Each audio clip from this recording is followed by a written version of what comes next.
Michel Dalfara, on va parler du couple Oui. Quand ça va mal, finalement. Hein. Oui, du couple pendant la vie du couple, pendant le pendant la vie du mariage, couple. Et puis, à un en moment, cas de rupture, en cas de en cas de séparation rupture, et en en cas cas de de décès. décès. Voilà. Hein.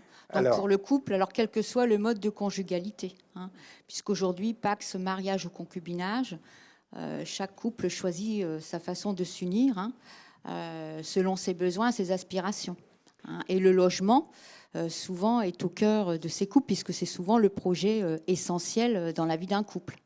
Alors, il y aujourd'hui, a des choix à faire. quelle est la règle la plus générale? Bah, tout dépend de vos besoins. Pour les jeunes couples, souvent, avant de se marier, ils achètent, par exemple, le logement en concubinage.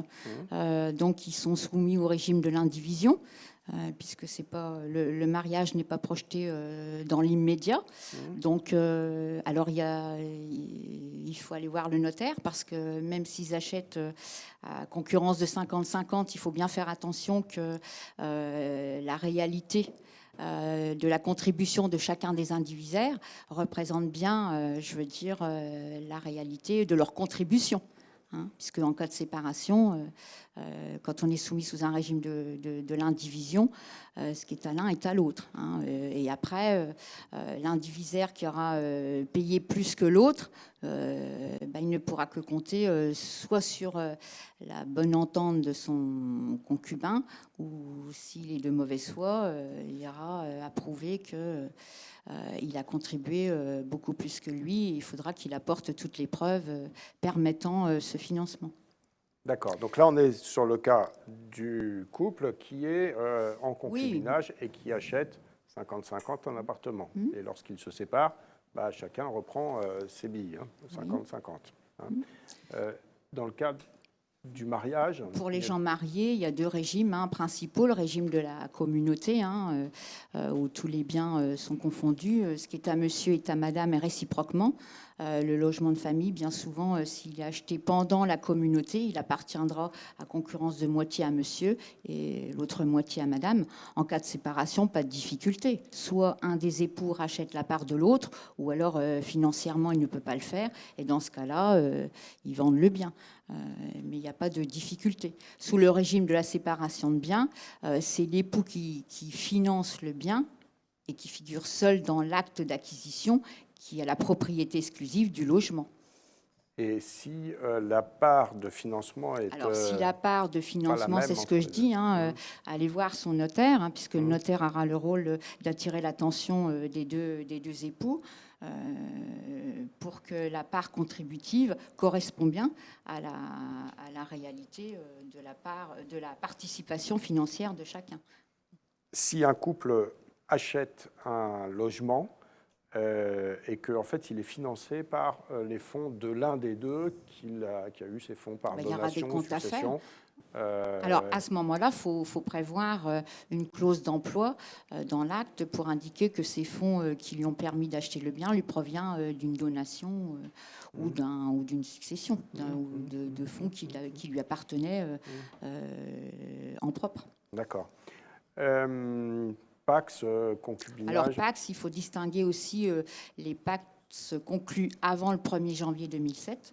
Hein, pour ces partenaires, ils sont soumis au régime de l'indivision, mais ils peuvent remédier à cette situation en allant voir le notaire et sous ses conseils de signer une convention pour écarter cette présomption d'indivision, puisque pour les partenaires paxés avant le 1er janvier 2007, ils sont soumis au régime de l'indivision. Donc, s'il y a un des partenaires qui achète seul le logement et que ce partenaire figure seul dans l'acte d'acquisition, le bien appartiendra à l'autre partenaire qui n'a jamais participé ou qui ne figure même pas dans l'acte d'acquisition. Et post-2007 ? Alors, pour les partenaires paxés post-2007, la loi leur permet de choisir les deux régimes. À défaut de choix, ils sont soumis obligatoirement au régime de la séparation de biens. D'accord. Voilà. Alors attention, après, pour protéger le logement, les partenaires ne sont pas héritiers automatiquement comme le sont les gens mariés. Bien souvent, ils pensent le contraire. Donc, pour ce faire, il faut aller voir son notaire, le notaire, pour faire un testament. Et l'intérêt, c'est que depuis la loi TEPA, les partenaires sont assimilés à des gens mariés. Ils sont exonérés des droits de succession, comme les gens mariés, comme les époux mariés. À la différence des concubins, ils peuvent se protéger, ils peuvent protéger le logement de la famille en ayant recours à un testament, mais la note sera salée, puisqu'ils paieront, après un misérable abattement de 1 594 €, je crois, ils seront taxés à 60%. D'accord. Alors là, on parlait des couples en vie. Maintenant, on va parler des couples dans lesquels l'un des deux décède. Oui. Alors, pour les gens mariés, la loi, il y a une protection légale qui accorde aux conjoints survivants sur le logement, puisque le thème c'est le logement. Résidence principale. Oui, résidence principale. Le conjoint survivant a droit à la jouissance gratuite d'une année. Temporaire. C'est une disposition d'ordre public, c'est-à-dire que même ce conjoint ne peut pas être privé par testament. Au-delà de ça, il peut aussi opter pour le droit viager, qui lui permettra de ne pas remettre en cause son cadre de vie, rester tranquillement jusqu'à son décès dans la maison, dans le logement de famille.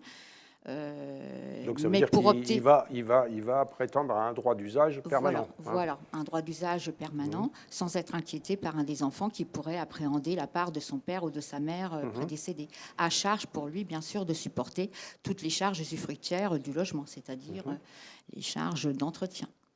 Mais on peut aller au-delà.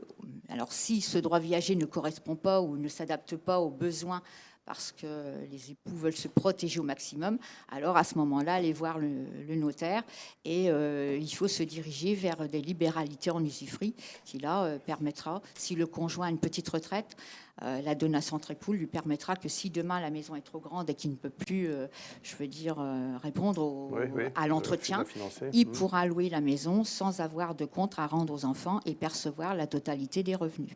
Donc en fait, le conjoint peut profiter de l'ensemble du... Oui, l'époux marié aujourd'hui, il y a des outils, il faut les utiliser. Il y a des techniques qui permettent de protéger au maximum le conjoint survivant.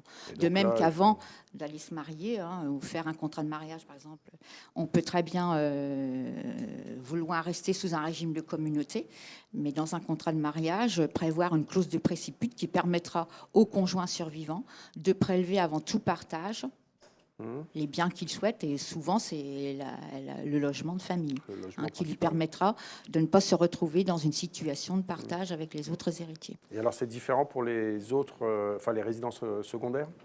Les résidences secondaires, oui, le droit viager n'est pas accordé aux conjoints survivants.